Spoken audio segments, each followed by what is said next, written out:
የዚህ የግንቦት 21 ጉዟችን እጅግ በጣም የሚያስገርም ተአምር ዛሬ ላካፍላችሁ። እንግዲህ ያን ጊዜ በስደቷ መታ ስትጠቀምበት የነበረው አንዱ እሷ ስትቀዳ የነበረው ውሃ ይሄ ነው። ሌላውና ደግሞ አስደናቂው ነገር እዛው አካባቢ ኢትዮጵያ ቤተክርስቲያን እንድትሰራ ተፈቅዶላት መንበሩን እየዞረ በተልኮ ላይ ነበር ከጳጳሱ ጋርና እንዲህ እንዳለ ነው ያችን ነገር ያቀረበው። ሰላም ለኪ የምትለዋን ያቀረበው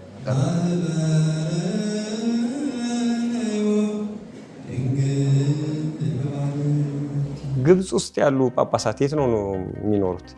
ከከተማው በቃ ገዳም። ቤተክርስቲያን ሰካራም ብናይ እንፈርዳለን፣ ሲጋራ የሚያጨስ ብናይ እንፈርዳለን። እደው በቃ ይቺ ሴተኛ ዳሪ ሴት ብትመጣ እንፈርዳለን። ማንም ቄስ ደሞዝ አይቀበልም፣ ማንም ዲያቆን ደሞዝ አይቀበልም። ባንክ ቡክ የላቸው፣ መዝናኛ ቦታ አይሄዱም። ክርስቲያኖች ልጆቻቸውን ይዘው ገዳማት ይውላሉ፣ ገዳማት ያድራሉ። የስራ ጊዜያቸው ሲደርስ ነው የሚመለሱት። በእውነት ለክርስቲያኖች በጣም ሱባኤውን ለማሳለፍ ለፈለጉ ሁሉ ትልቅ በረከት ነው። በስመ አብ ወወልድ ወመንፈስ ቅዱስ አሃዱ አምላክ አሜን።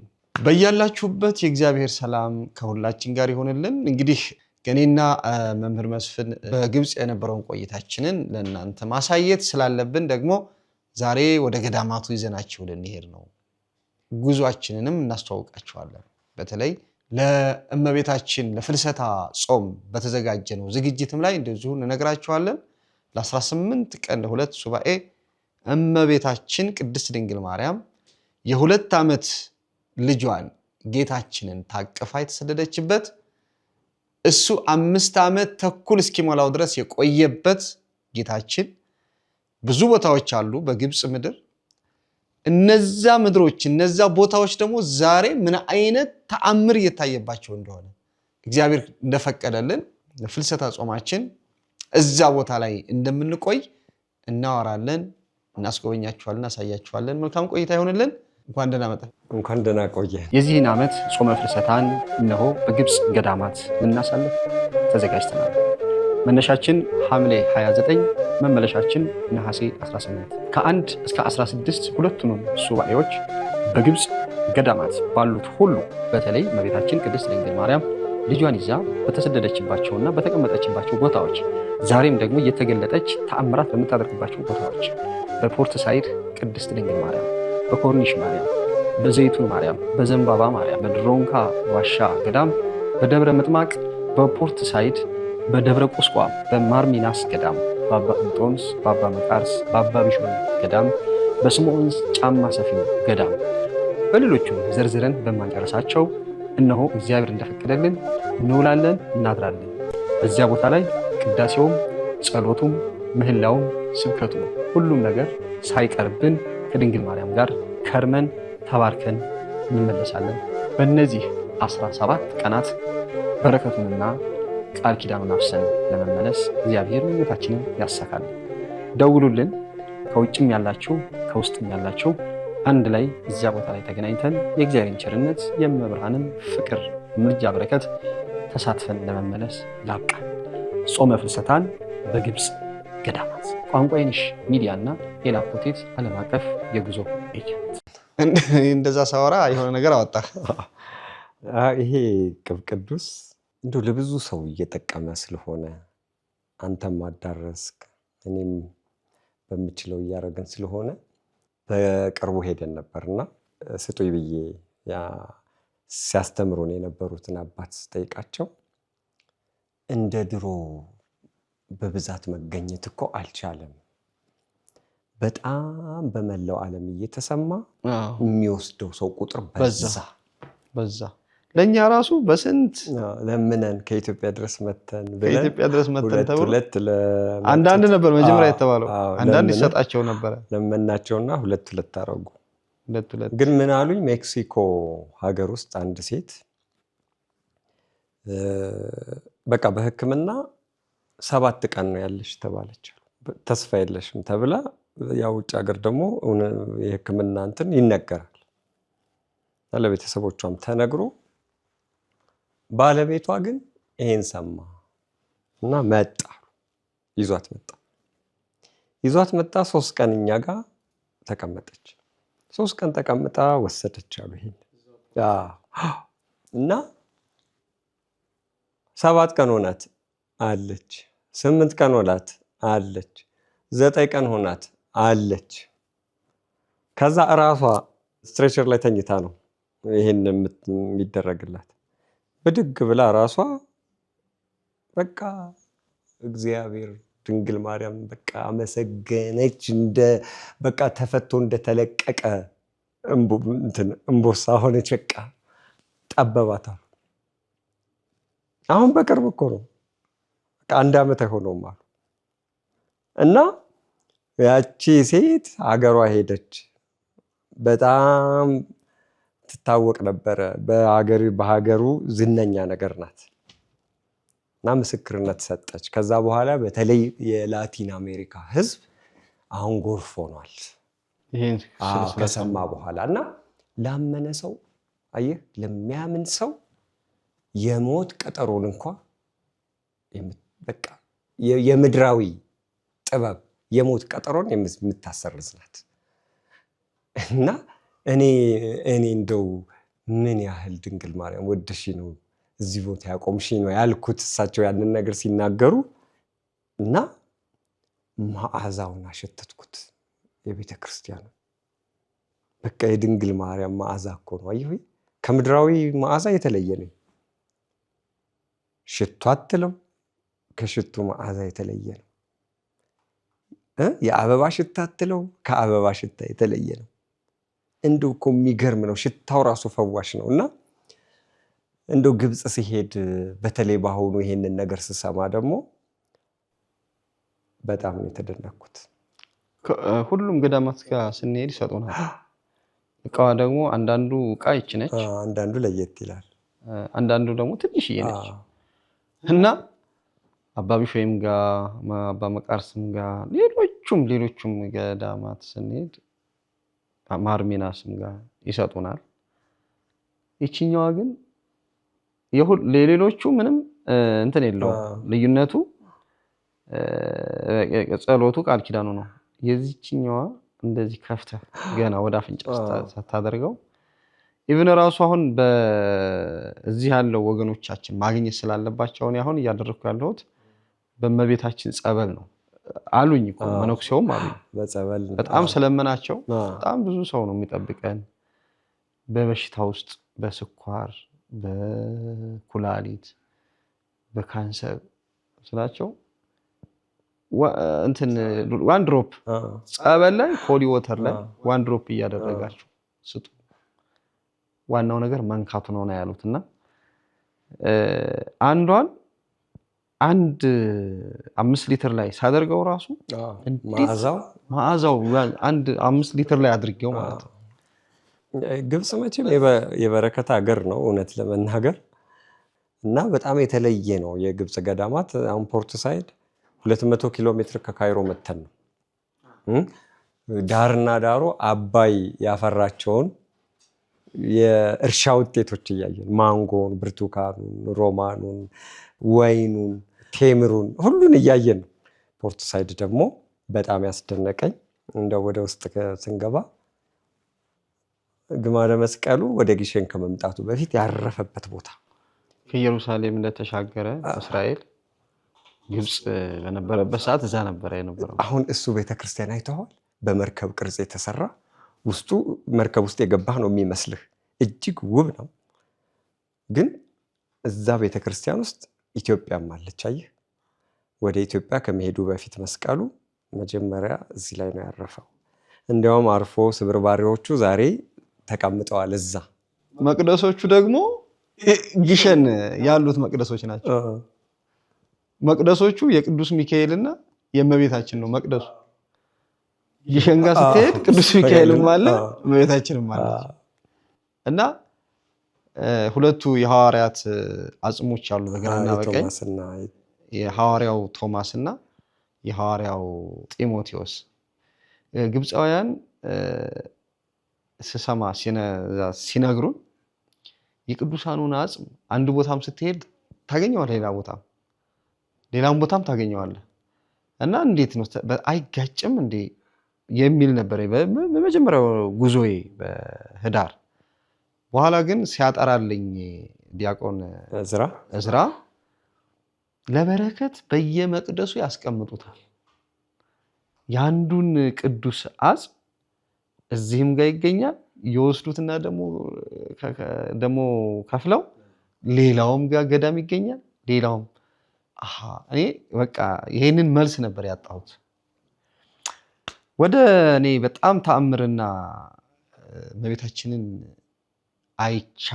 አይታኝ አግኝታኝ መጣሁ ብዬ የግንቦት 21 ጉዞአችን እጅግ በጣም የሚያስገርም ተአምር ዛሬ ላካፍላችሁ። ደብረ ምጥማቅ በማግስቱ ከዛ በፊት 3 ቀን ጆርዳን ነበር። የጆርዳኑም በጣም የተለየ ነበር። በጆርዳን በኩል ያገኘሁት ምንድነው ህዝቡ ዮሐንስ ምንድነው ያለው? ከኔ በኋላ የሚመጣው በእሳት ያጠምቃቸዋል፣ እኔ በውሃ አጠምቃቸው። እያጠመቀ እኮ ነው። በውሃ ሲያጠምቅ ቆይቶ ጌታ ደግሞ እየመጣ ነው ከህዝብ ጋር ከብዙ ህዝብ ጋር እየመጣ ነው። አሁን ከኋላ የሚመጣው ፊት ለፊት የሚመጣው እኔ እሱን የጫማውን ጥፍር እንኳን መፍታትና መንካት የማልችለው ነው። እኔ በውሃ ነው ያጠመቅኳቸው፣ እሱ ግን በእሳት ያጠምቃቸዋል እያለ እየተናገረ ጌታ መጣ። በጣም ብዙ ህዝብ ተከትሎታል። ህዝቡ ባለበት አቁሞ ወደ ዮሐንስ የሄደበትን ቦታዋን ያንን ሳይ በጣም ነው። እኔ ደግሞ ይዘዋታል ግሪኮች ለዚህ ባለውለታ ናቸው። እዛ ላይ መታሰቢያ አናስታቲዮስ የሚባል ከሞት መነሳት የትንሣኤ ቤተክርስቲያን ሰርተውበታል። የጆርዳን በጣም ብዙ ነገር ያው ተደጋጋሚ ስላልነው ለእኔ ግን ይሄ አዲስ ነገር ስለሆነ ህዝቡም በጣም በደስታ ነበረ።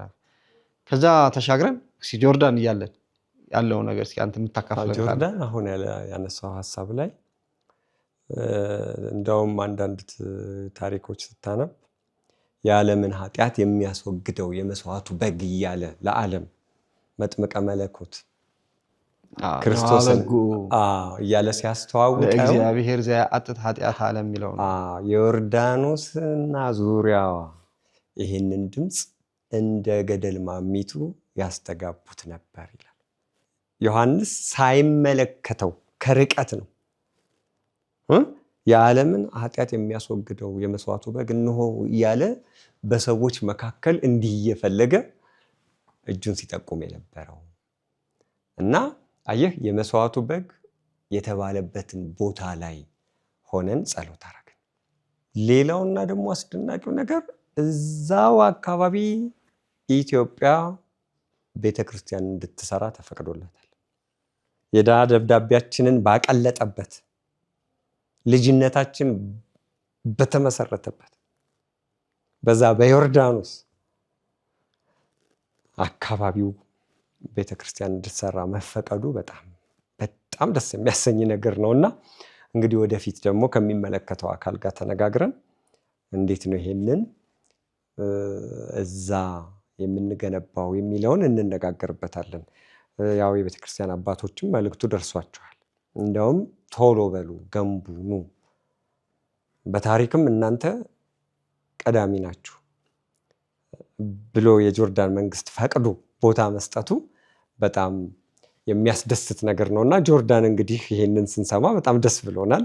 ነገ የምናርፍበት ዮርዳኖስን ባህሩን እያየን እየተጠመቅን መተን የምናርፍበት፣ የምንማርበት፣ የምናስቀድስበት፣ ስጋ ወደሙ የምንወስድበት ዮርዳኖስን እያየን ይህንን እድል ማግኘታችን እጅግ በጣም የሚያስደስት ነው እና ያው የጆርዳን በተደጋጋሚ ብዙ ጊዜ ብለነዋል። ብዙ ሰው አያውቅም። ያው የእስራኤል ግዛት ሰፊ በነበረበት ጊዜ የነበረ ግዛት ስለሆነ ብዙ የመጽሐፍ ቅዱስ ላይ የተጠቀሱ ስሞች በጆርዳን ይገኛሉ። አሁን ኤልያስ ያረገበት በጣም አስደናቂ ስፍራ እኮ ነው። ቴስቢያስ የተወለደበት አስደናቂ ቴስቢያ አይደለም የሚለው መጽሐፍ ቴስቢያ ቁጭ ብላ እና ተመልከት እንግዲህ ኤልያስ እኮ ምን አይነት ነብይ ነው ኤልያስ! ኃይለኛ እኮ ነው። ኃይለኛ ቁጣውን በእሳት የሚገልጥ የሚደንቀኝ በእርግጥ እዛም እንደው ብለናል። መጎናጸፊያውም እኮ የቀይ ባህር ዮርዳኖስን ለሁለት የከፈለ እዛው ቦታ ላይ እኮ ነው ጌታ የተነሳበት። እኔ የሚደንቀኝ ምን መሰለህ? የተነሳበት ስል ጎልጎታ ሳይሆን ወደ ጥምቀቱ ቦታ የተነሳበት እና ኤልያስ ያረገበትን ከወዳጁ ኤልሳ ጋር እየተነጋገሩ ኤልሳም በልቡ እግዚአብሔር ገልጦለት ስለነበረ ኤልያስ ሊያርግ ስለሆነ ይሄን አውቆ እምልልሃለሁ እንደው አልለይህም ወደ ኢያሪኮ ሊሄድ ነው ይለዋል። እንዲያው አልፈለገም ነብይ እግዚአብሔር ኤልያስ። ከዛ አይ በእግዚአብሔር እምልልሃለሁ አልለይህም አለ። ዮርዳኖስ ልወርድ ነው አንተ እዚህ ብትሆን ይለዋል። አይ እንደው እኔ አልለይህም። ይሄን ንግግር እየተነጋገሩ ተመልከት። የሄዱበት ቦታ ነው እኛ ቆመን ጸሎት ያደረግንበት። ሁለት ኤልያስም እንደ ሞትን ተመልከት ሳይገዛው በእሳት ሰረገላ ወደ ሰማይ የሄደ ኤልያስ ሙታን ሲያስነሳ የነበረ ኤልሳ ሙት ሲያስነሳ የነበረ ታላቅ ነብይ ነው። እነዚህ ሁለቱ ነቢያት ንግግር ያደረጉበት የነበረው ቦታ ጆርዳን ነው የሚገኘው። ተመልከት። እንደውም እኛ እየተራመድን እኮ ተናገርንበት። ልክ እኔ አየኋቸው ሁለቱ ሲነጋገሩ ዘመን ስቤ ተመልከት። ሄጄ ዘመን ስቤ ሁለቱ ሲነጋገሩ እንደው በቃ እኔ እማያቸው እየመሰለኝ እና ቀላል አይደለም ጆርዳን ያለውም ያዕቆብ ካልባረከኝ አልለቅህም ብሎ የታገለበት በጣም ከባድ ታሪክ እኮ ነው። የጸሎት ቦታ እስራኤል የተወለደበት ተመልከት። የቃል ኪዳን ቦታ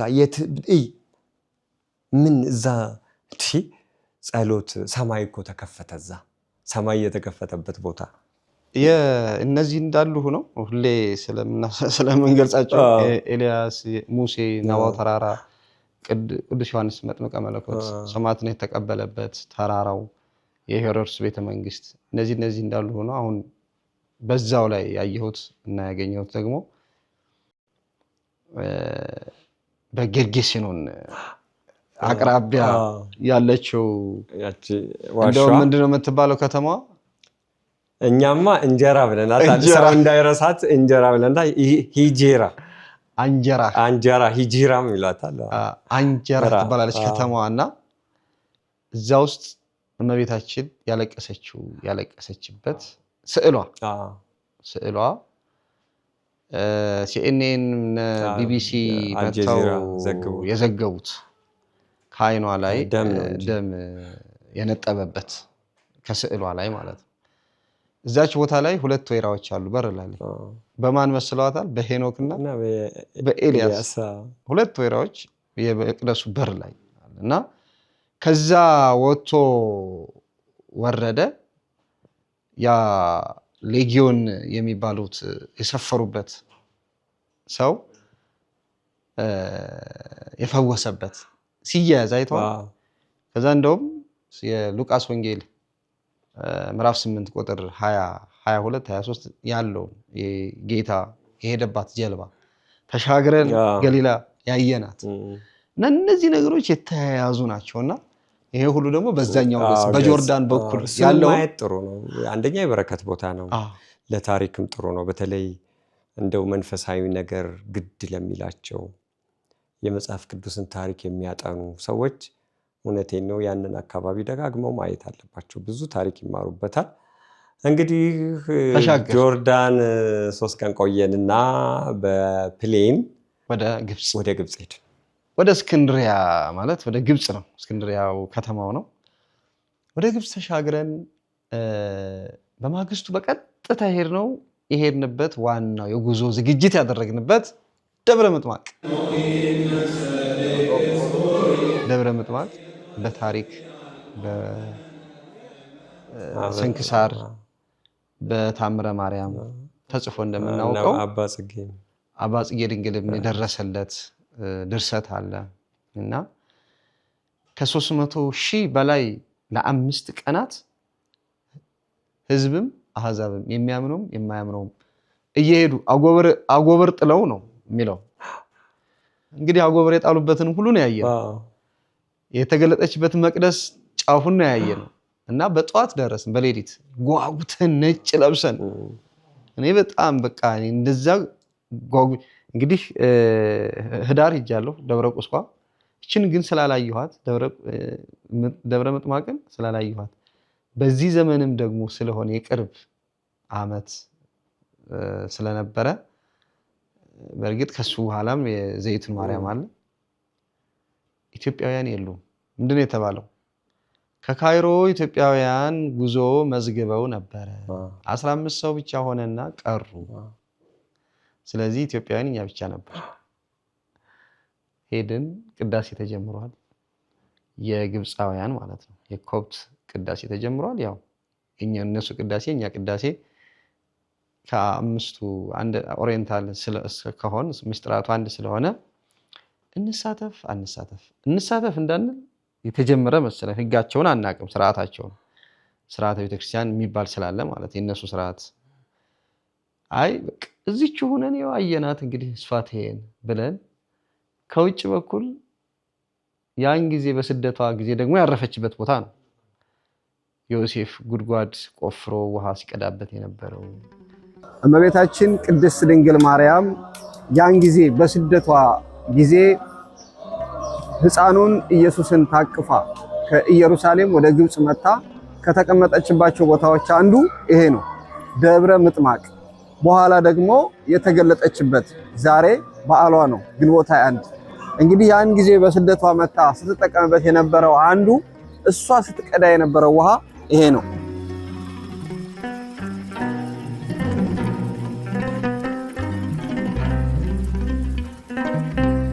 ይሄ እንግዲህ ጸበሉን እዚህ ጋር አምጥተውት ነው ዛሬ። ያን ጊዜ ግን ዮሴፍ ከጉድጓድ እያወጣው ነበረ። እዚህ ጋር እንደሚታየው ከጉድጓድ ማውጫው ነው። ያ እዚህ ውስጥ የሚታዩት ነገሮች ምንድናቸው? ይሄ ያን ጊዜ በስደታቸው ጊዜ ማቡኪያው ነው። ይሄ በጊዜው ቂጣ ሲጋግሩበት የነበረው እመቤታችንም እንደዚሁ ቂጣ ስትጋግርበት የነበረው ሰሎሜ፣ ዮሴፍ፣ እመቤታችን ሕፃኑን ይዘው በተሰደዱ ጊዜ ይሄ ማቡኪያው ነው። የድንጋይ ማቡኪያ ሲያቦኩበት ለምግባቸው የሚሆነውን ነገር ሲያወስዱበት መገበቻቸው ይላል እንጂ ድንግል ማርያም በዛ በማቡኪያው ህብስት ሰርታ እነ ሶሎሜን እነ ዮሴፍን ልጇንም መገበቻቸው ይላል። አይገርምም? እና አማናዊን ህብስት ታቅፋ ተሰዳ ይሄኛውን ደግሞ ለስጋ የሚሆነውን እና ተቀምጧል። እንዴት ውሃው እንዴት እንደሚያወጣው ዮሴፍ ዛሬ ደግሞ በአሁን በዚህ በደረስንበት ቴክኖሎጂ ደግሞ በቧንቧ አውጥተው ግብፃውያን ያችን እንደ ጸበል ይጠቀሟታል።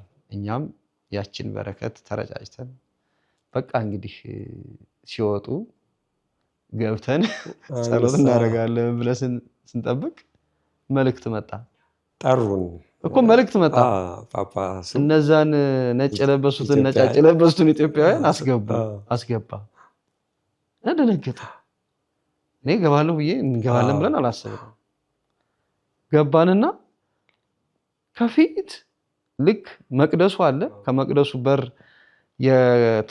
ለተልኮ የሚፋጠኑበት ካህናቱና ልክ እንደኛ ቤተክርስቲያን ማለት ነው፣ እንደ ቅድስት ማለት ነው። ቅድስቱ ጋር ወንበር እየመጣ ሰው እየተቀባበሉ እዚህ ጋር ተብለን ነጭ ለብሰን ከነሱ ፊት ሆነን አስቀደስን። ከዚያስ መጡና እኛ ቅዳሴ ስነስርዓት እያካሄድን ነው። መሀል ላይ መሳተፍ እናንተ ድምጻችሁ መሰማት ስላለበት አይገርምም? ዘምሩ እስኪ። እኔ መሰለኝ እንደዚህ አይነት ስትነግረኝ ያ አስጎብኛችን ሲነግረን እንደዚህ አይነት ነገር ወደ አንተ መጥቶ አንተ ወደ እኔ ስትነግረኝ ቅዳሴው አልቆ አለ አይደለ የዝማሬ ምናምን እናሰማለን ነበር የጠበቁት። ለካ እነሱ ያሉት መሀል ላይ አብሮ በኋላ ከቅዳሴው ጋር እንዲያርግ ነው። የኛ ተሳትፎ የሆነች ነገር 3 ደቂቃ ማትሞላ መሳተፍ እንዳለብን አወጣው። አንደኛ ብቻዬን የምለው ነገር መኖር የለበትም። አንድ እዛ ያለው ከኛ ጋር ሄዱት 20 ምዕመናን መሳተፍ አለባቸው ብዬ አሰብኩ። ሁለተኛ ዝማሬ መሆን የለበትም። ዝማሬ አይደለም አሁን የቅዳሴ ነው። ምንም የቅብጥ ወይም የኮብት ዜማና ምንባብ ቢሆንም የኛ ደግሞ የቅዱስ ያሬድን የሆነ ነገር ማሰማት አለብኝ። ሁለተኛ ማጠር አለበት። ሳወጣ ሳወርድ እመቤታችን ናት። ከሰላም ለኪ የሚበልጥ የለም። ሰላም ለኪ ቁልፍ ናት።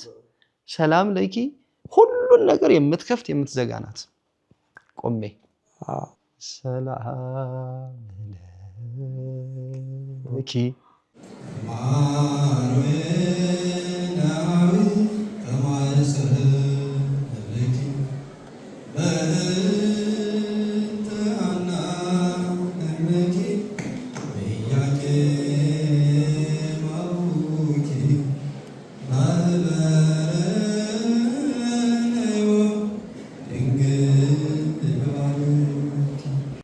ብዬ እሷን ስጨርስ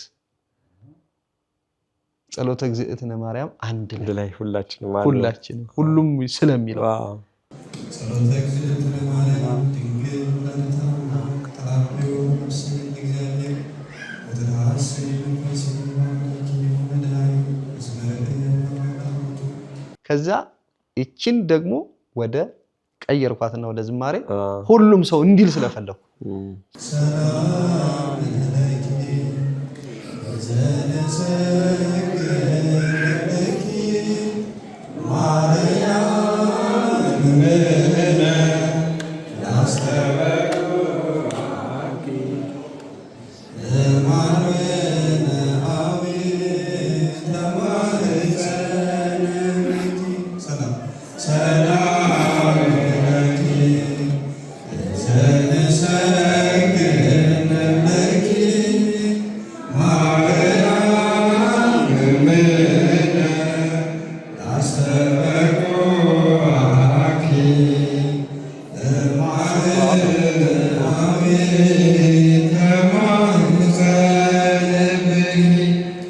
እንዴት ነበር የቄሶቹ? አንደኛ ሁሉም ተመሰጡ፣ በጣም ተመሰጡ። ዲያቆኑ ተልኮ እንትን መንበሩን እየዞረ በተልኮ ላይ ነበር ከጳጳሱ ጋርና እንዲህ እንዳለ ነው ያችን ነገር ያቀረበው። ሰላም ለኪ የምትለዋን ያቀረበው። ሁለተኛ ጳጳሱ መጡና እንዴት ግን ድምጻችሁ ደስ ይላል አሉ። በቃ በጣም አንተንም ድምጹ እንዴት እንዲህ አሉኝ። ከዛ በኋላ ተደሰቱ። እኔ የገረመኝ ህዝቡም እኮ በመንፈስ አንድ ሆነ። እንደው የምንለውን የሚሰማ ነበር የሚመስለው። በተመስጦ በቃ ግማሻችሁ ልቦናቸውን ይዘው በቃ በሳቅ ፊታቸው ፈገግ ብሎ ነበር ሲከታተሉ የነበረውና በእውነት እሱ ለኛ ትልቅ ክብር ነበረ። ያው ከዛ በኋላ እንግዲህ እሳቸው ብዙ ነገር አደረጉ። ስጋው ደግሞ መቀበል አለባችሁ አሉ። የተዘጋጀው ሁሉ በሌላ ቦታ እንደሚደረገው ያንን አደረግን። እንደገና በግቢያቸው በራሳቸው ቤት ደግሞ ማዕድ አጋሩን። አሁን ደግሞ ወደ ብፁዕ አባታችን ሊባርኩን እየሄድን ነው። ከዛ ሁሉ ህዝብ ለይተው ቤታቸው ወስደው ግብፅ ውስጥ ክርስትናን በህይወት ነው የምታየው። በህይወት እንዴት አይነት የክርስትና ህይወት አበባ የሆነበት ሀገር እንደሆነ የሚያስቀና እኮ ነው። የመጣ ሁሉ ቅዳሴ ተሳስፎ የሚቆርብበት አይቸኩልም። ደግሞ እኔ ያየሁት ነገር እኛ ጋር ጀምሮ የሚመጣ ክርስቲያን ብዙ ነው። ቅዳሴው ሳያልቅም የሚሄደው ብዙ ነው። የት ላይ እንዳለ ራሱ አያውቀውም። ቅዳሴው የት እንደደረሰ ምናምን። እዛ ጋር ደግሞ አልቆ ተረጋግቶ እዛ ውሎ አይሄድም። ህፃናቱን የሚመገቡትን ይዘውላቸው መጥተው ውጭ ላይ ተዋህዷቸው የቆዩበት የመንፈስ ቅዱስ ቅኝት በውስጣቸው ተዋህዷቸው ብቻ የመጡት ለዛና ለዛ ብቻ ሌላ የሚቀጥሉት ነገር ይዘው ይመጣ የለም። ይሄ ገዳማቱ እንግዲህ የተረዳነው ምንድነው? ቅዳሜና እሑድ ከአርብ ጀምሮ ህዝበ ክርስቲያኑ በሙሉ የት ነው የሚቀመጠው? ገዳምና ቤተክርስቲያን። ገዳም ይሄዳል፣ ልጆቹን ይዞ ይሄዳል።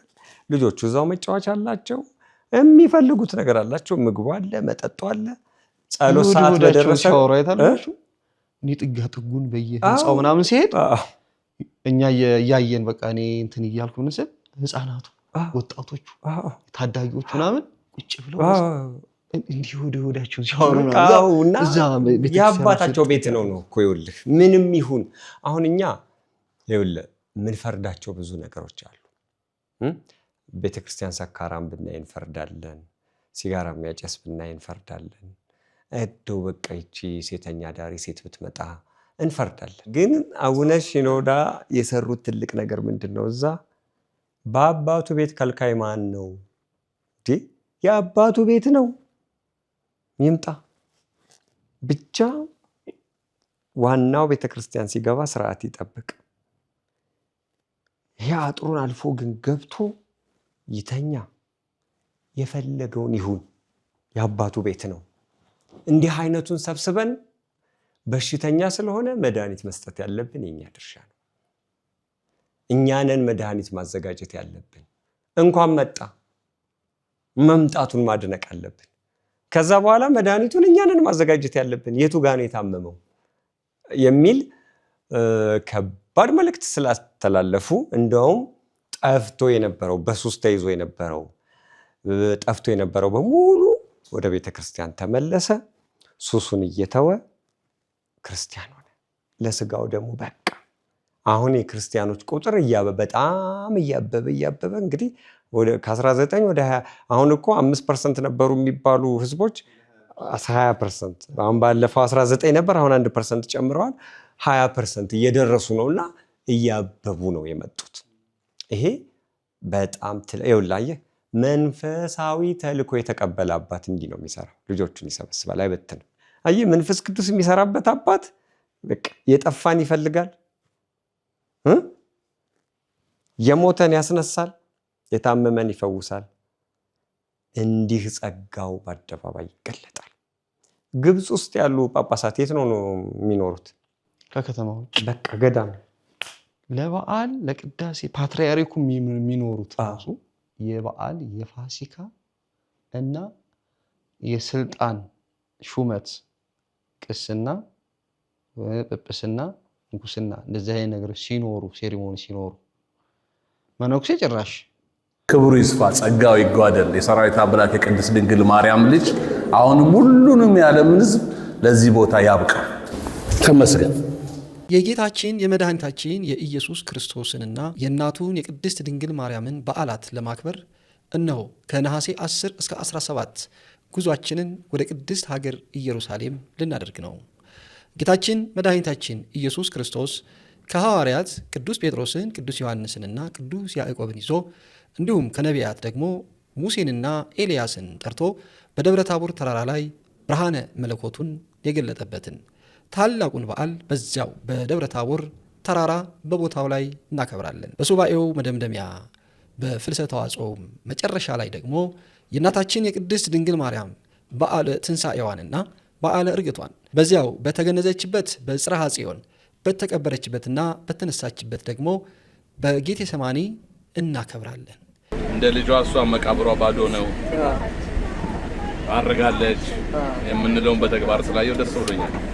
እንዲሁም በቀሩት ቀናት ደግሞ መላ እስራኤልን ከቤተልሔም እስከ ቀራኒዮ ጎልጎታ ድረስ እንሳለማለን፣ እንባረካለን፣ እንጎበኛለን።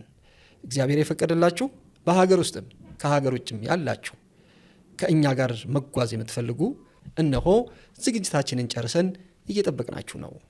ቋንቋ ይነሽና ኤላኮቴት ዓለም አቀፍ የጉዞ ኤጀንት። ልዩነታችን መንፈሳዊነታችን።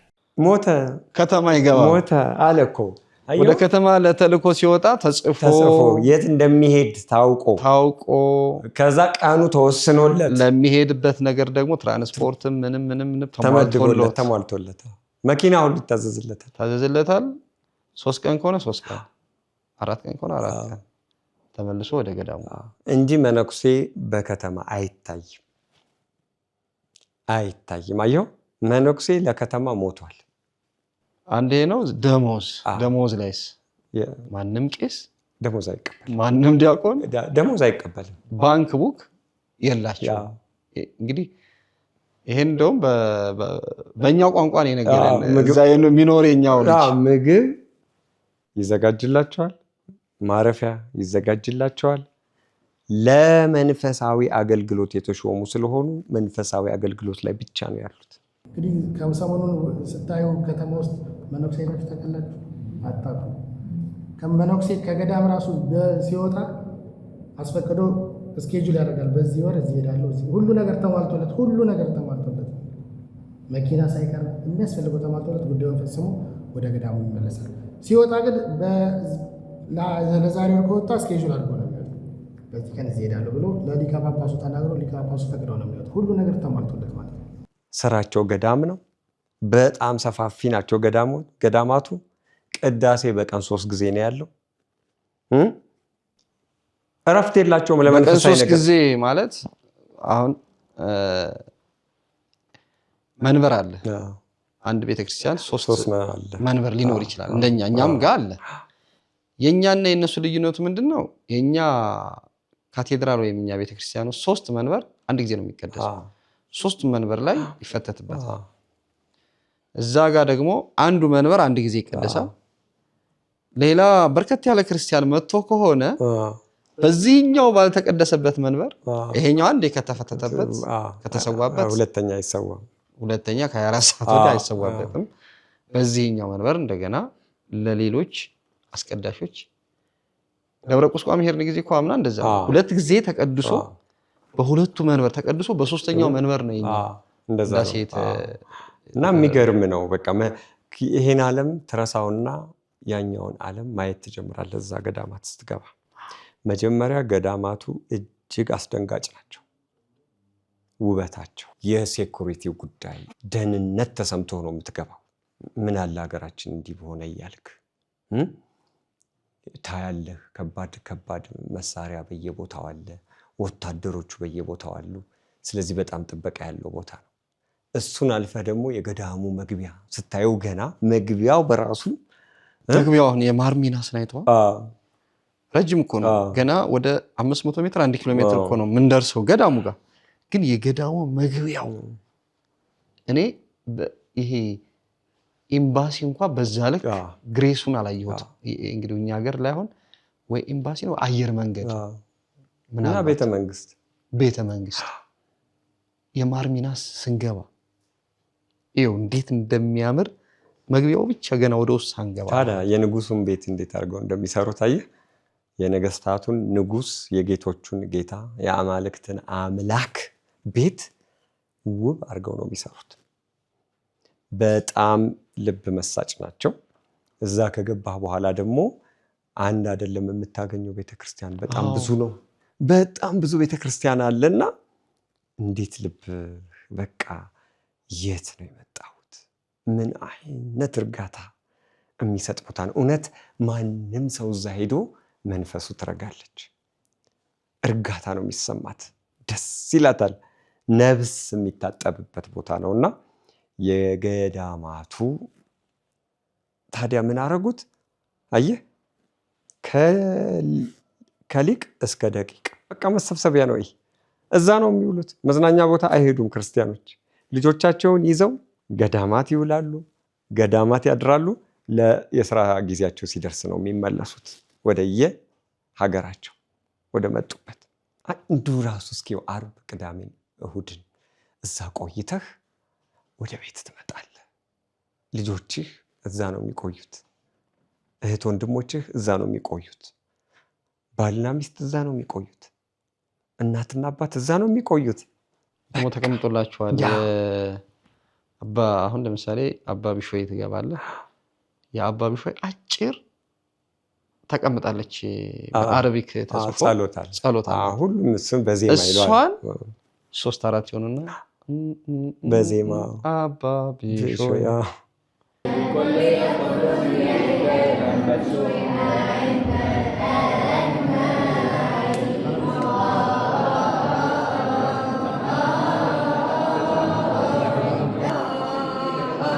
ይለቃሉ። ደግሞ ይመጣል ሌላው ይላል። ሌላም ቦታ እንደዚሁ በየቅዱሱ በየመካናቱ እንደዚህ አይነት እጅግ ከውስጥ የማይወጡ ብዙ ገዳማት ናቸው። ዋናው የግብፅ ገዳማቱ የጥንቱ ገዳማት እንዳለ ሆኖ ማለት ነው። የቅዱሳኑ የጻድቃኑ አባ እንጦንስ፣ አባ ጳውሊ፣ መቃርስ እነዚህን ሁሉ የረገጥናቸው የተባረክንባቸው ናቸው። እና አባ ቢሾይ ጋር በጣም ብዙ የሰማዕታቱ ጋን አለ። 49 ሰማዕታት አንገታቸው የተቀሉበት እና ሰይፉ የታጠበበት እሱ አለፍ ስትል የቅርብ አባታችን የምናውቃቸው የቅዱስ አባታችን አቡነ ሽኖዳ ክብር አጽማቸው ያረፈበት ሙዚየም ሆኖ እሱ አለፍ ስትል የሶሪያ ገዳም አለ። የኢትዮጵያ አሻራ ያለበት ደግሞ አለ። የኢትዮጵያ ስትገባ ገና ጽሁፍ አለ። በጣም የደነቀኝና የተማረኩት ደግሞ ይኸውልህ ቅዱስ ኤፍሬም የእመቤታችን ወዳጅ እሷን ታሪክ ተርካት። ቅዱስ ኤፍሬም እንግዲህ አንደኛ ወንጌል በውስጥ መለምለም ሲጀምር ትሁት ነው የምትሆነው እና ትሁት ነበር። መጣ እንግዲህ አባ ቢሾይን ለማየት ነው የመጣው። አይ የያዝኳትን ከዘራ ይዣት አልገባም ማለት፣ ስለዚህ እዚህ አስቀምጫት ነው የምገባው። እግዚአብሔር የእውቀት መለያህ ናት ብሎኝ የለ ብሎ ተክሏት ሄደ። እሳቸው ጋር ቆይቶ መጣ። ሲመጣ ለምልማለች፣ ለምልማለች፣ በቃ ዛፍ ሆናለች። ምን አለ አምላኬ የድንግል ማርያም ምስክርነት የፈሰሰበት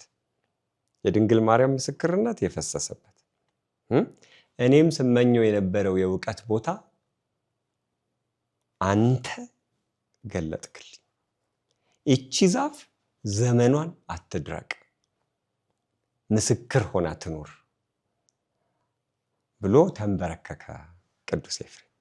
አሁን ያቺ ዛፍ 1600 ዓመት የሚሆን አስቆጥራ እንደለመለመች ያቺ ከዘራ ለዛፍ ሆና አሁን እንዲያውም የህንድ ቴምር ያው ከዛን ጊዜ ጀምሮ የህንድ ቴምር ነው የሚባለው በእነሱ።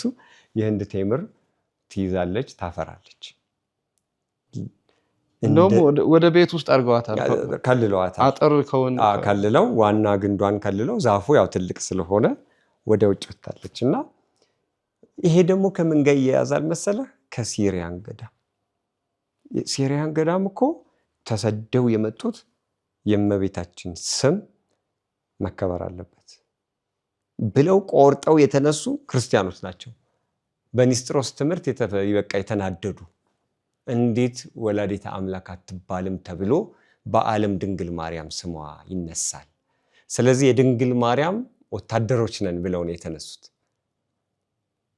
በነገረ ማርያም ትምህርት የበለጸጉ ስለነበሩ ከሴሪያ ተነስተው በየቦታው ድንግል ማርያም የአምላክነቷን ከስጋዋ ስጋ ከነፍሷ ነፍስ ኢየሱስ ክርስቶስ መንሳቱን ፍጹም ሰው ፍጹም አምላክ ሆኖ መወለዱን አምላክ የድንግል ማርያም ልጅ መሆኑን የእግዚአብሔር እናት ናት እያሉ ይህን ትምህርት እያስተማሩ የኒስጥሮስን ትምህርት እየሻሩ መጡና እዛ ሲደርሱ ደግሞ ገዳሙን ገደሙት።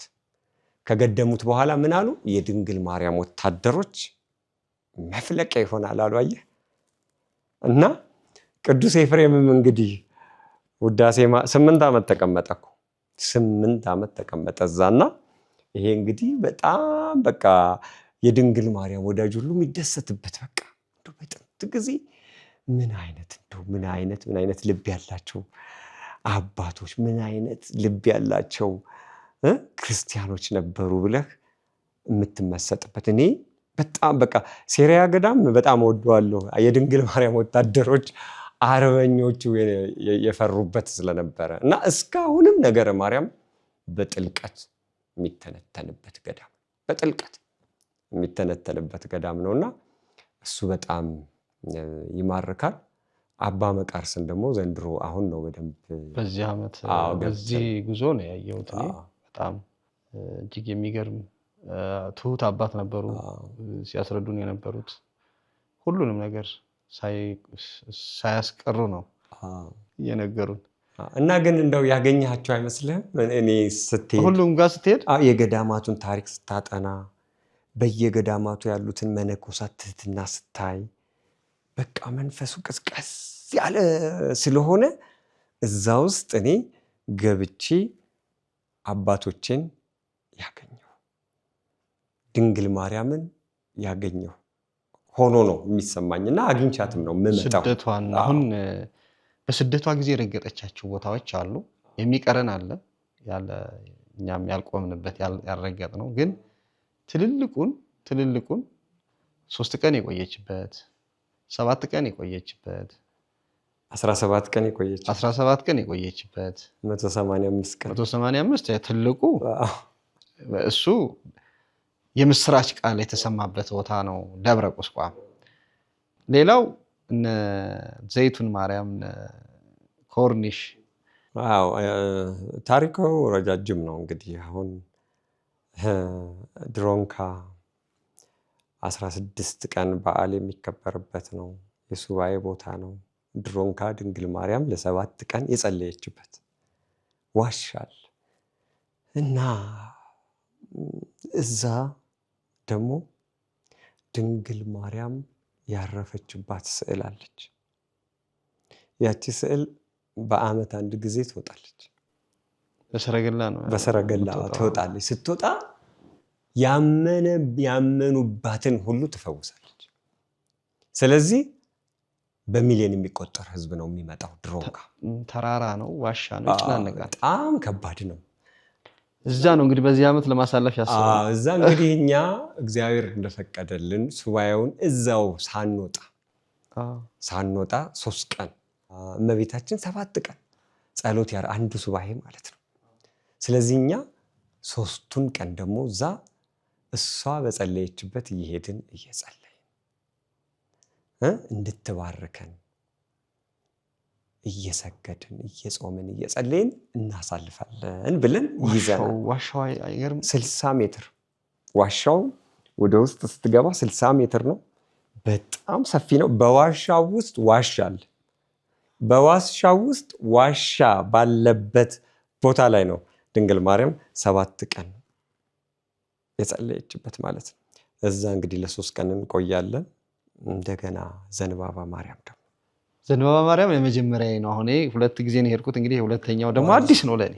በየጊዜው አዲስ ነው ነገር እናገኛለን። ደግሞ አባይ እሱም አንድ ተአምር ተፈጽሟል። አባይ ዘንባባ ዳርና ዳሩ በዘንባባ ተሞልቶ ለጥ ብሎ የሚታይበት ለአይን ራሱ የማይጠገብ ቦታ ነው። እዛ ቦታ ላይ እንግዲህ ዋሻ አለ። ያው እመቤታችን በሄደችባቸው ቦታዎች በብዛት ዋሻ አለ። ዋሻ ላይ ነው። አንደኛ በረሃ ነው፣ ቤት ለመስራት ከባድ ነው። ዋሻ ያለበትን ቦታ ነው እንትን የሚሉት እና ዋሻ ላይ ትታርፍ ስለነበረ እዛ ዋሻ ላይ ስታርፍ ደግሞ ያ አካባቢው አህዛብ ይበዛበት የነበረ ነው። አህዛብ ብቻ አይደለም፣ የጠንቋይ መናኸሪያ የነበረ አካባቢ ነውና ድንግል ማርያም ከነልጇ እንደው መንፈስ የምትስብ ከነልጇ ዋሻ ውስጥ ስትመጣ ከተማው ተረበሸ እኮ ነው የሚለው። በቃ አየህ፣ አንደኛ አህዛብ ነው አያምንም፣ ሁለተኛ የጠንቋይ መናኸሪያ ነው ቦታው፣ የመንፈስ ሳቢ ቦታ ነው። ተረበሸ ይላል። በጣም ተረበሸ። ከዛ በዚህ አካባቢ የምትታወቅ አንዲት መንፈስ ጠሪ የነ ክርስቶስ ያለበትን ድንግል ማርያም ያለችበትን ቦታ ካወቀች በኋላ ትልቅ ድንጋይ በአጋንንት ታግዛ በጣም ትልቅ ድንጋይ ወደዚህ ወርውራ ነበር እና ያ ትልቅ ድንጋይ ተንከባሎ መጥቶ እዚህ ጋር ሲደርስ ክርስቶስ በልጅነቱ በመዳፉ አቆመው። እዚህ ገብቶ እነሱን እንዳይነካ አድርጎ አገደ። ስለዚህ ከዚህ መነሻነትም የጌታ ክንድ እየተባለ ይሄ አካባቢ ይጠራል። የጌታ ክንድ የታየበት ተብሎ ይጠራል። ግን ያው እንግሊዞች ቀኝ ግዛት ሲገዟቸው ያንን የጌታ ክንድ የተባለውን ድንጋዩ እጁ ያረፈበትን ክንዱ ያረፈበትን አንስተው ወስደውታል። አሁን እነሱ ይኸው እንደምታዩት ከዋሻው ጋር አያይዘው ይሄንን እንደገና በሰው ሰርተውት እዚህ አስቀምጠውታል። በዚህ በኩል ነበር ግን ገብቶ ያ ድንጋይ እየተሽከርከረ መጥቶ የነበረው በጣም ትልቅ ድንጋይ ነው። እንግሊዝ ሀገር አሁን ሙዚየም ተቀምጦ ይገኛል ማለት ነው። መቅደስ አድርገዋታል። ከልለው በዚህ ጋር መቅደስ አሁን መቅደስ ሆኖ ይቀደስበት። ይሄ መቅደሱ ነው። አሁን ተዘግቷል። ይሄ መቅደሱ በዚህ ትክክል እዚህ ውስጥ አሁን ይቀድሱበታል። በዚህ ማለት ነው። በዚች ዋሻ ነው ገብቶ እቺ ጋር ድንጋዩን ያቆምባት። ዘንባባው ደግሞ ጌታውን ሲጠብቅ ድንጋዮቹ ሲንከባለሉ ዘንባባዎቹ እየወደቁ ድንጋዮቹን ያስቀሯቸው ነበር። በዛ ነው ዘንባባ ማርያም የተባለችው። አባይ ያበቀላቸው ዘንባባዎች ድንጋዩ እየተንከባለለ ሲመጣ በቃ ብዙዎቹን ድንጋዮች አስቀርተዋል። ዘንባባዎቹ ምን እያሉ እየወደቁ ይሄ በዕለተ ሆሳዕና ዘንባባው ህፃናቱ ዘንባባውን ያዙ። ድንጋዮች ራሱ ሆሳዕና ለዳዊት ልጅ ብለው አመሰገኑ ህፃናቱን ሲከለክሏቸው። እና በጣም ነው የሚመስጠው። እዛም እንግዲህ እንቆያለን። ለዘንባባ ማርያምም እዛው ገዳም ውስጥ ቆይተን በገዳም ውስጥ ጸሎት እያደረግን እየተባረክን እየተቀደስን እንቆያለን። እንደስከዛሬው ሆቴል አናድር። የአሁኑ ሱባኤ ልዩ የሚያደርገው የምናድረው የት ነው? እዛው ገዳም በየገዳማቱ ነው የምናድረውና በእውነት ለክርስቲያኖች በጣም ሱባኤውን ለማሳለፍ ለፈለጉ ሁሉ ትልቅ በረከት ነው። ከዛ በኋላ እንግዲህ ደግሞ የት ነው? ፖርትሳይድ ይቺ እንግዲህ የኛ ስንቃችን ናት። በቃ የማታጠፋው በሽታ የለም።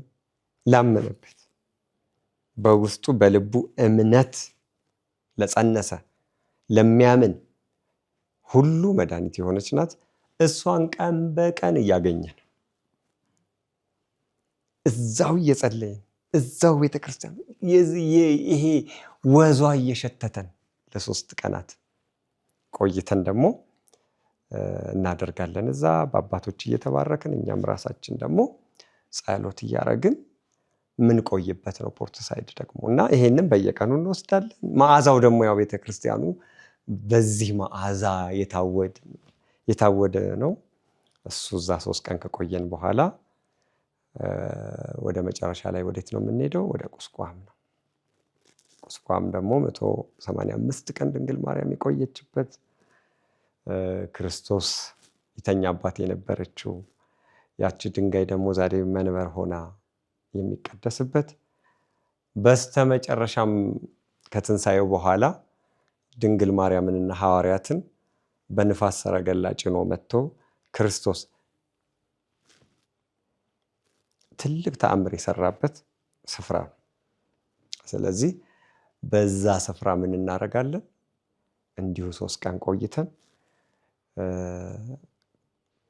ገዳሙ ያፈራቸውን እየተመገብን ሱባኤያችንን የምናካሄድበት ነው ያሁኑ ሱባኤያችን። እና ከሌሎቹ ለየት የሚያደርገው እዛው ነው የምናድረው። ከድንግል ማርያም ካረፈችባቸው ቦታዎች ደግሞ ለየት ብለን በጣም ሰፊው ትልቁ ማርሚናስ ነውና ስለተፈቀደልን ማርሚናስ ገዳም ደግሞ ለ3 ቀን እንቆያለን ማለት ነው። እውነት በጣም እድለኞች ነን። ይህንን ነገር ስለተፈቀደልን እንድንቆይ ስለተፈቀደልን ገዳማቱን እንድናድርባቸው እንደው ማዋል ማደር በጣም ትልቅ እድለኝነት ነውና ከድንግል ማርያም ጋር የምንገናኝበት፣ ከእግዚአብሔር ጋር የምንገናኝበት፣ ከቅዱሳኑ ሁሉ ጋር የምንገናኝበት፣ በመላእክት የምንባረክበት ነው። እንግዲህ በቅርቡ ምዝገባ እንጀምራለን። የእመቤታችንን ሱባኤ እሷ በተሰደደችበት በረከቷ ባለበት፣ በእርግጥ የድንግል ማርያም በረከት በሁሉም ስፍራ አለ። ግን ያው ታሪክን ይወልዳል። አባቶች እንደሚሉትም ከቦታ ቦታ ከኮከብ ከጸጋም ጸጋ ይልቃል ይላሉ። የሚገርመኝ ያን ጊዜ በአካል ተመላልሳበት ልጇን ይዛ ተገልጣበት የነበረው ምድር ዛሬም በየቤተክርስቲያኑ በየጉልላቱ ላይ የምትገለጽላቸው ነገር ኪዳን አለው እኮ ደብረ ምጥማቅ፣ ዘይቱን ማርያም በጣም በረከት ያላቸው ቦታዎች ናቸው። ዘይቱን ማርያም ፊት ለፊት ያለው ካቴድራል እሱ ሙስሊሙ በቃ ያመነ እሱ እኮ መጀመሪያ ምንድነው ነው ያለው። ቀጥ ብሎ ሲመለከት ብርሃን ጉልላት ላይ አንድ መነኩሴ ወጣ ራሷን ልታጠፋ ይሆን ብሎ አሰበ በመልካምነት። ከዛ ሮጦ ሄዶ ለሰራተኞቹ ነገራቸው። ምንድነው የሚታያችሁ? አይኔ ነው ወይስ ምንድነው ብሎ ሰራተኞቹን ሰብስበው ምንድነው የምታያችሁ ሲል የሆነች መነኩሴ የሆነች ሴት ከዛ ለአባቶች ሄዶ ተናገረ። እነሱ ሲያዩ እመቤታችን መሆኗን አወቁ። በመጀመሪያ ፖሊስ መጣ። ፖሊስ ደግሞ አየ፣ እሱም አመነ። አካባቢው ታጠረ፣ በፖሊስ ታጠረ። ግን ህዝቡ ገንፍሎ መጣ። ተሰማ። ጋዜጣ መዘገብ ጀመረ። ህዝቡ ገንፍሎ መጣ። እንግዲህ ድንግል ማርያም ተአምሯን አሳየች። እዛ እኮማ የሚገርም ነው። የሚገርም እኮ ነው። እንደው ቃል በቃል እኮ ያናገሯት ሁሉ አሉ።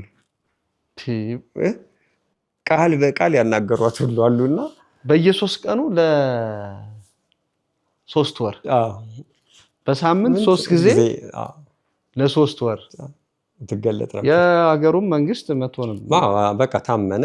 በጋዜጣ ተጻፈ። ቦታውም በተለየ ሁኔታ እንዲከበር ተደረገና ጋራጁንም ጥሎ ሄደ። ጋራጁን ሰጠ። በቃ እሱ ሰጠ። ጋራጁ አሁን በጣም ግዙፍ ካቴድራል ተገንብቶበታል። በካይሮ ውስጥ በካይሮ ከተማ ሁለቱ ካቴድራል የፓትርያርኩ ልዩ እሳቸው ናቸው የሚያስተዳድሯቸው። የሚቀድሱባቸውን በተለይ እሳቸው ናቸው። የትኛውና የትኛው? መንበረ ማርቆስና ይሄ ጋራጁ የነበረበት ትልቅ እመቤታችን የተገለጠችው ዘይቱን ማርያም ፊት ነው፣ ግን የታየበት ቦታ እና እንግዲህ የግብፅ ነገራችን እንዲህ ነው የሚሆነው። በጣም ብዙ ታሪክ የምንማርበት፣ ለኢትዮጵያ ቤተክርስቲያን ብዙ ትምህርት ቀስመን የምንመጣበት፣ መንፈሳዊ በረከት የምናገኝበት፣ መንፈሳችን የሚደሰትበት፣ ነፍሳችን የሚታጠብበት ነውና እዛም ያሉት ኤጀንቶች ገዳማት ውስጥ ገብተን ሱባኤ እንድናደርግ ስለፈቀዱልን እነሱን ማመስገን በዚህ አጋጣሚ ያስፈልጋል። እንግዲህ የሚቀጥለው ለነሐሴ አድርሶን ሐምሌ 28 ከዚህ ተነስተን የምንሄድበት ነው። 18 ቀን ነው አጠቃላይ የሚሆነውና ይሄንን እንግዲህ ካሁኑ ሰው ቢዘጋጅ ሱባኤ ያሰበ በድንግል ማርያም የስደት ቦታዎች በረከትና ረድኤት በሚዘንብባቸው ቦታዎች ሱባኤ ለማድረግ የፈለጉ ደግሞ እንግዲህ ቋንቋ የነሽ ሚዲያ ከስር በሚተላለፉ ስልኮች እያዩ መመዝገብ ይችላሉ። እንግዲህ የመስከረሙን ቀኑ ሲደርስ እንግዲህ ጫር እናድርግላቸው። መስከረም እንግዲህ ወደ አንዲት ሰማዕት አለች፣ የ3ኛው ክፍለ ዘመን የዘመነ ዲዮቅልጥያኖስ የወለዳት አርሴማ፣ ቅድስት አርሴማ በተለይ ኢትዮጵያዊ እስከምትመስል ድረስ ለኢትዮጵያውያን ልዩ እናት ነች። መስከረም 29 አክሊል የተቀበለችበት፣ ሰማዕትነት የተቀበለችበት፣ በዛው በተቀበለችበት በዛው ቃል ኪዳኗ በተረጋገጠበት አጽሟ ባለበት መቃብሯ ባለበት የት ነው? አርመን እንደዚሁ መንገዱን ጥርጊያውን እያዘጋጀን ነው። ተዘጋጁ። አሁን የሚቀድመው ያው የእመቤታችን ነው። ሱባኤውን በግብፅ ገዳማት የማያልቀው እንግዲህ እንዲያልቅልን የማያልቀው የሀገራችን መከራ የማያልቀው የቤተክርስቲያን መከራ እግዚአብሔር በቃችሁ አለቀ ይበል። ለመጨረሻ ቆሜ እንደው ምንድን ነው ያልኩት? በቃ ውጡ ስደታችሁ አልቋል ብሎ መልአኩ ቅዱስ ገብርኤል ለዮሴፍ የተናገረበት ቦታ ላይ መቼ ነው እኛ ጋር ያለው ችግር፣ ስደት፣ የቤተክርስቲያን ስደት የኢትዮጵያ ስደት፣ የወገኔ ስደት፣ የሁላችንም ተሰደን ስደታችን በቃ የሚለው መቼ ነው? እመቤቴ ሆይ በቃ በተባለበት ቦታ ላይ በቃ የሚለውን አሰሚን ብለን ነው እንደውም ጸሎት ያደረግነው እና በቃ ትበለን የምንለምንበት ነው የአሁኑ ሱባኤ። በመንፈሳዊ መንገድም ሀገራችን ሰላም የምታገኝበት፣ ለፖለቲከኞች መረጋጋትና ማስተዋል የሚሰጥበት፣ ህዝበ ክርስቲያኑ ደግሞ ራሱን ወደ ህይወት ወደ ክርስቶስ የሚያቀርብበት፣ ጽንፈኞች ደግሞ የሚጠወልጉበት፣ አክራሪዎች በኢትዮጵያ ምድር የማይታዩበት እንዲሆን ጸሎት የምናደርግበት፣ እግዚአብሔር በዚህ ምድር ጣልቃ ገብቶ የኦርቶዶክሳውያንን እንባ ፍርድ የሚሰጥበት እንዲሆን በመንፈሳዊ መንገድ ደግሞ እሱን የምናደርግበት ሱባኤ እንዲሆንልን እንመኛለን። ሀገራችን ጥቁር ልብሷን አውጥታ አሁን ካለችበት አሰቃቂ ሁኔታ ብርሃን ወጥቶላት የወርቅ ካባዋን ለብሳ እንደቀደመው ደግሞ ለአፍሪካውያኖች ጌጥ ምልክትና ኩራት የምትሆንበት ዘመን እንዲያመጣልን እንግዲህ የድንግል ማርያምን ሱባኤ በጸሎት እናስበዋለን ማለት ነው። ለነበረን ጊዜ ሁሉ አምላካችን እግዚአብሔር ስሙ የተመሰገነ ይሁን። መከራችንን አጥፍቶ ደስታችንን ይመልስልን። የሞቱትን እግዚአብሔር አምላካችን ነፍሳቸውን ተቀበልልን። ያሉትን ደግሞ በስደት ላይ ያሉትን ከስደታቸው አሳርፍልን። እግዚአብሔር በሕይወት በጤና ይጠብቀን እንላለን። ምስጋና ይሁን ለአብ ለወልድ ለመንፈስ ቅዱስ ዛሬም ዘወትርም ለዘላለሙ አሜን። የዚህን ዓመት ጾመ ፍልሰታን እነሆ በግብፅ ገዳማት ልናሳልፍ ተዘጋጅተናል። መነሻችን ሐምሌ 29፣ መመለሻችን ነሐሴ 18። ከ1 እስከ 16 ሁለቱንም ሱባኤዎች በግብፅ ገዳማት ባሉት ሁሉ በተለይ እመቤታችን ቅድስት ድንግል ማርያም ልጇን ይዛ በተሰደደችባቸውና በተቀመጠችባቸው ቦታዎች ዛሬም ደግሞ እየተገለጠች ተአምራት በምታደርግባቸው ቦታዎች በፖርት ሳይድ ቅድስት ድንግል ማርያም፣ በኮርኒሽ ማርያም፣ በዘይቱን ማርያም፣ በዘንባባ ማርያም፣ በድሮንካ ዋሻ ገዳም፣ በደብረ ምጥማቅ፣ በፖርት ሳይድ፣ በደብረ ቁስቋም፣ በማርሚናስ ገዳም፣ በአባ እንጦንስ፣ በአባ መቃርስ፣ በአባ ቢሾን ገዳም፣ በስምዖን ጫማ ሰፊው ገዳም በሌሎቹም ዘርዝረን በማንጨረሳቸው እነሆ እግዚአብሔር እንደፈቀደልን እንውላለን እናድራለን። በዚያ ቦታ ላይ ቅዳሴውም ጸሎቱም ምህላውም ስብከቱም ሁሉም ነገር ሳይቀርብን ከድንግል ማርያም ጋር ከርመን ተባርከን እንመለሳለን። በእነዚህ 17 ቀናት በረከቱንና ቃል ኪዳኑን አፍሰን ለመመለስ እግዚአብሔር ምኞታችንን ያሳካል። ደውሉልን። ከውጭም ያላችሁ ከውስጥም ያላችሁ አንድ ላይ እዚያ ቦታ ላይ ተገናኝተን የእግዚአብሔርን ቸርነት የመብርሃንን ፍቅር ምልጃ በረከት ተሳትፈን ለመመለስ ላብቃን። ጾመ ፍልሰታን በግብፅ ገዳማት ቋንቋ አይነሽ ሚዲያና ኤላ ፕሮቴክት ዓለም አቀፍ የጉዞ ኤጀንት